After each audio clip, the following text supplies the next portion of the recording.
ఏది అయినా ట్రై చెయ్యి ఆచి చికెన్ మసాలా. కాకినాడ జిల్లాలో పర్యటనపై అధికారులు ప్రత్యేక శ్రద్ధ వహిస్తున్నారు. రెండు వైపులా విస్తరించి ఉన్న అడవులు, మధ్యలో సముద్రంపై జలవిహారం, దానిని వెన్నెంటి ఉన్న అడవులలో అత్యంత అరుదైన ఆలివ్ రిడ్లే తాబేళ్ల పర్యాటకంలో ప్రత్యేక ఆకర్షణగా ఉండనున్నాయి. ఇక వారితో పాటు విదేశాల నుంచి తరలివచ్చే ఫ్లెమింగోలు, ఇతర పక్షులు పర్యాటకులకు ఎంతో కనువిందు కలిగించనున్నాయి.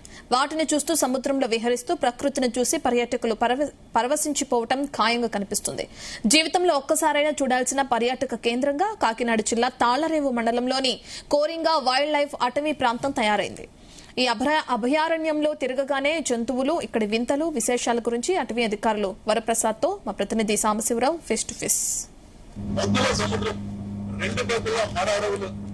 భారతదేశంలో రెండవ అతిపెద్ద మడవలున్న కాకినాడ జిల్లా తాళరేవు మండలం కోరిక మడవలో ప్రస్తుతం సముద్రం మీద ఏదైతే మడవలు పర్యటిస్తూ వైల్డ్ లైఫ్ రేంజ్ ఆఫీసర్ గా పనిచేస్తున్నారో ఆయనతో కూడా మనకు ఇది పెద్ద టూరిస్ట్ కేంద్రంలో మన దేశం బోట్ల సందర్శకులు పూర్తి జాగ్రత్తలతో ఆ బోట్ల మీద వాళ్ళు పంపించడం జరుగుతుంది. అదేవిధంగా పర్యటక మడవల ప్రాధాన్యత ఇన్ని అంశాలు ఫారెస్ట్ రేంజ్ ఆఫీసర్ వరప్రసాద్ చూస్తున్నారు. నమస్కారం సార్, నేను Coringa wildlife sanctuary range officer Varaprasad మాట్లాడుతున్నా. ఈ కోరంగా వైల్డ్ లైఫ్ శాంచురీ వచ్చేసి 60,000 ఎకరాల్లో విస్తరించి ఉంది. 40% వాటర్ తోటి 60% మ్యాంగ్రూవ్ ఫారెస్ట్ తోటి మ్యాంగ్రూవ్ ఫారెస్ట్ తోటి ఈ కోరంగా వైల్డ్ లైఫ్ శాంచురీ అనేది విస్తరించి ఉన్నది. ఈ 60,000 ఎకరాల్లో సుమారుగా మేము ఈ మ్యాంగ్రూవ్స్ ని డెవలప్ చేయడంతో పాటు ఇక్కడ టూరిజం అన్నది ఇక్కడ కోరంగా చొల్లంగి విలేజ్ దగ్గర టూరిజం అన్నది డెవలప్ చేస్తున్నాము. ఇందులో సుమారుగా 25 నుంచి 30 మంది ఇక్కడ ఈ టూరిజం లో పనిచేస్తున్నారు. అలాగే డిపార్ట్మెంట్ స్టాఫ్ కూడా ఇంచుమించు 9 మెంబర్స్ ఇక్కడ ఇందులో గవర్నమెంట్ ఎంప్లాయీస్ గా వర్క్ చేస్తున్నాము. మేము ఈ టూరిజం డెవలప్ చేయడం ముఖ్య ఉద్దేశం ఏంటంటే ఈ ఫారెస్ట్ అనుకున్న విలేజెస్ ఎవరు కూడా ఈ ఫారెస్ట్ మీద ఫైర్ వుడ్ కానీ ఏది కూడా డిస్టర్బ్ చేయకుండా ఉండాలనే ఉద్దేశంతో ఈ టూరిజం అనేది డెవలప్ చేయడం జరిగింది. ప్లాస్టిక్ రహిత కోరంగా వైల్డ్ లైఫ్ శాంచురీ, అలాగే 20 గ్రామాల్లో ఉన్న సబ్జెక్ట్ని ఈ టూరిజం లో భాగస్వామ్యం చేసి మేము ఈ టూరిజం డెవలప్ చేస్తూ ఇంచుమించు వాళ్ళకి మేము ప్రతి సంవత్సరం కూడా 2 లక్షల రూపాయల డెవలప్మెంట్ ఫండ్ కూడా ఇవ్వడం జరుగుతుంది. అలాగే వచ్చిన ప్రతి టూరిస్టులు కూడా ఈ శాంచురీ వైల్డ్ లైఫ్ శాంచురీ యొక్క విశిష్టత గురించి తెలియపరచడం కూడా జరుగుతుంది.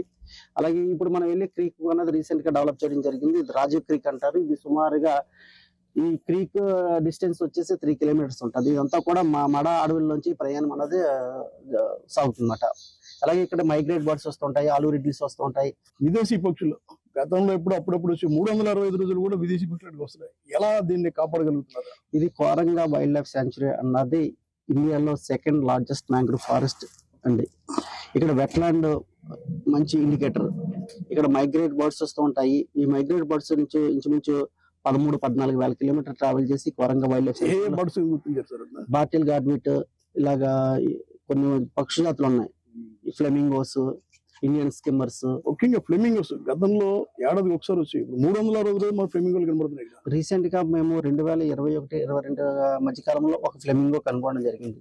రీసెంట్ గా ఈ మధ్యలో 70 నుంచి 80 ఒక ఫ్లాక్ అన్నది ఐడెంటిఫై చేయడం జరిగింది. ఎందుకంటే ఇక్కడ వెట్లాండ్స్, మంచి వెట్లాండ్స్ ఉండటం వల్ల ఈ ఫ్లెమింగోస్ కానీ అలాగే మైగ్రేట్ బర్డ్స్ కానీ ఇక్కడ రావడం జరుగుతుంది. సార్, ముఖ్యంగా మన మడ అడవుల రక్షణ ప్రధాన లక్ష్యం. దాంతో పాటుగా ఇప్పుడు కొత్తగా ఆలివ్ రిడ్లే తాబేళ్లు, అదేవిధంగా ఈ ఫ్లెమింగోస్, ఇతర విదేశీ పక్షులు వస్తున్నాయి. ఇప్పుడు మీరు చెప్పినట్టుగా ఇదంతా ఈ రాజీవ్ క్రీక్ లో ఏమైనా జంతువులు ఉండే అవకాశం ఉన్నాయి? యాక్చువల్ గా ఇక్కడికి మనకి కొన్ని రకాల జాతుల ఎనిమల్స్ ఉండడం జరిగింది. మెయిన్ ఇక్కడ మ్యాంగ్రూవ్ ఫారెస్ట్ లో మెయిన్ ఇండికేటర్ ఫిషింగ్ క్యాట్. ఈ ఫిషింగ్ క్యాట్ అన్నది ఈ మ్యాంగ్రూవ్ శాంచురీలో మన దగ్గరలో ఉన్న మారేడుమల్లి చూసుకుంటే అక్కడ టైగర్ ఆ ఫారెస్ట్ కి. ఇక్కడ కోరంగా వైల్డ్ లైఫ్ శాంచురీకి వచ్చినప్పటికీ ఫిషింగ్ క్యాట్. ఎన్ని ఫిషింగ్ క్యాట్లు ఉన్నాయి? సుమారుగా 115 ఫిషింగ్ క్యాట్లు అన్నది 2018లో మేము ఐడెంటిఫై చేయడం జరిగింది. ఇప్పుడు ఆల్రెడీ WWF వాళ్ళు కూడా ఇప్పుడు రీసెంట్ గా సర్వే చేశారు. దాని యొక్క ఫిగర్స్ రావాల్సి ఉంది. సరే, ఫిషింగ్ క్యాట్ ప్రాధాన్యత ఏంటి?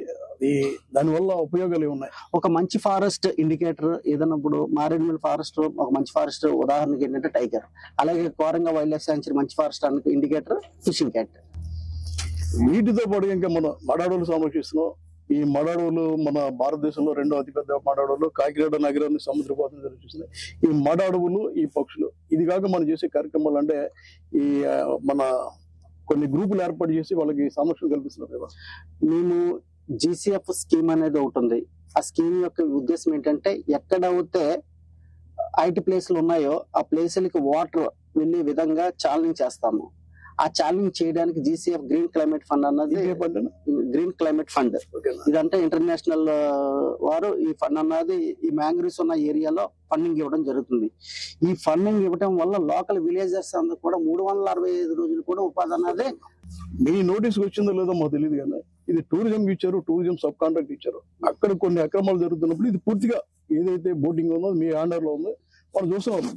ఇది సేఫ్టీ జాకెట్ లేదే మీరు రానవట్లేదు. ఇంత మంచి మెజర్ తీసుకున్నప్పుడు టూరిజం ఎలా డెవలప్ అవుతుంది? ఇక్కడ ఎంతమంది ఫస్ట్ ఏపీ టూరిజం వారి ఆధ్వర్యంలో ఇది టూరిజం డెవలప్ చేయాలనే ఉద్దేశంతో ఇది స్టార్ట్ చేశారన్నది నాకు తెలిసిన విషయం. తర్వాత ఏంటంటే వాళ్ళు యొక్క ప్లాస్టిక్ మీద కానీ మిగతా ఫారెస్ట్ లో అన్నప్పటికీ కొన్ని ప్రికాషన్స్ తీసుకోవాల్సి ఉంటది. అది పాటించట్లేదనే ఉద్దేశంతో ఏపీ టూరిజం అన్నది బోటింగ్ ఆఫ్ చేసి ఆ బోటింగ్ అన్ని కూడా మాకిచ్చి ఫారెస్ట్ డిపార్ట్మెంట్ కి ఇచ్చి ఫారెస్ట్ డిపార్ట్మెంట్ ఆధ్వర్యంలో డెవలప్ అయ్యేలా చేశారు. ఏపీ టూరిజం వాళ్ళు ఏవైతే మా ఎంట్రన్స్ లో బిల్డింగ్స్ ఉన్నాయో వాళ్ళే మెయింటైన్ చేస్తూ దాని మీద వచ్చి అదే సైకిల్ పార్కింగ్ కానీ, కార్ పార్కింగ్ కానీ, బస్ పార్కింగ్ కానీ వాళ్ళు వసూలు చేసుకుంటున్నారు. వసూలు చేసుకుని మా ఎంట్రన్స్ అయిన తర్వాత మేము ఫారెస్ట్ డిపార్ట్మెంట్ కి ఏ విధంగా ప్రికాషన్స్ తీసుకోవాలని కూడా మేము సక్రమంగానే పాటిస్తున్నాము. ఒక ప్లాస్టిక్ వస్తువు ఫారెస్ట్ లో తీసుకురావాలంటే మేము ఎంట్రన్స్ లోనే గేట్ దగ్గర మేము చెక్ చేసి, ఒకవేళ అదే ప్లాస్టిక్ బాటిల్లో వాటర్ తాగాలంటే మా డిపార్ట్మెంట్ వాళ్ళకి 100 రూపీస్ డిపాజిట్ చేయాలి. ఆ బాటిల్ పట్టుకు వెళ్తే మళ్ళీ ఆ బాటిల్ తీసుకెళ్ళిన తర్వాత తీసుకువచ్చి ఇస్తేనే 100 రూపాయలు కూడా వాళ్ళకి ఇవ్వడం చేస్తాం. ఈ విధంగా మన కోరంగ వైల్డ్ లైఫ్ శాంక్చురీలో ప్లాస్టిక్ అన్నది 100% అన్నది కంట్రోల్ చేయగలిగాం. సార్, ఫైనల్ గా ఈ బంగాళాఖాతం సముద్రంలో ఎన్ని కిలోమీటర్ల మేర మీరు బోటింగ్ అనుమతించారు? ఎంతవరకు వెళ్తే ఎన్ని వెళ్తున్నాయి బోట్లు? యాక్చువల్ గా మన చొల్లంగి సీ బీచ్ నుంచి సీమౌత్ వరకు 3 కిలోమీటర్స్ డిస్టెన్స్. చొల్లంగి అంటే చొల్లంగి అంటే టూరిజం మా పాయింట్ చొల్లంగి అంటాము. ఈ చొల్లంగి అక్కడి నుంచి సీమౌత్ అక్కడ వరకు 3 కిలోమీటర్స్ వన్ వే. అక్కడ వరకు కూడా మేము ఎలా చేస్తామట. ఒకవేళ కానీ కొంతమంది వ్యక్తులు ఓపెన్ ల్యాండ్ కానీ, లైట్ హౌస్ కానీ వాళ్ళు కోరుకునే ఎడల క్లైమేటిక్ కండిషన్స్ బట్టి మేము లోపలికి ఎలా చేస్తూ ఉంటామట. జిల్లా అటవీ శాఖ అధికారి రామచంద్రరావు నేతృత్వంలో wild life range officer Varaprasad ఆధ్వర్యంలో అధికారులు, సిబ్బంది ఇక్కడ పనిచేస్తున్నారు. మనం చూస్తున్నాం పూర్తి ప్రికాషన్స్ తోనే బోటింగ్ అనుమతించారు. ఓ పక్క టూరిజం డెవలప్ చేస్తూ, ఎందుకంటే ఈ మడ అడవుల టూరిజం అనేది చాలా ప్రాధాన్యత సంతరించుకుంది. లోకల్ కంటే కూడా నాన్ లోకల్ ఇతర రాష్ట్రాల నుంచి, ఇతర దేశాల నుంచి కూడా ఇక్కడికి వస్తున్నారు. ఆ విధంగా టూరిజం అభివృద్ధి చేయడంతో పాటు ముఖ్యంగా ఈ మడ అడవులు మనం చూస్తున్నాం భారతదేశంలో అతిపెద్ద 2వ మడ అడవులు ఉన్న ప్రాంతం. సముద్రం కోతల నుంచి, అదేవిధంగా తుఫాన్ నుంచి కాపాడుతున్నాయి. వీటిని ఇతర దేశాల నుంచి వచ్చే తాబేళ్లు, పక్షులు కూడా సంరక్షిస్తూ అటవీ శాఖ చాలా గొప్ప నిర్ణయం తీసుకుంటుంది, గొప్ప పనులు అమలు చేస్తుందని ప్రతి ఒక్కరు అభినందిస్తున్నారు. సాంబశివరావు, జీ తెలుగు న్యూస్, కాకినాడ సముద్రం నుంచే.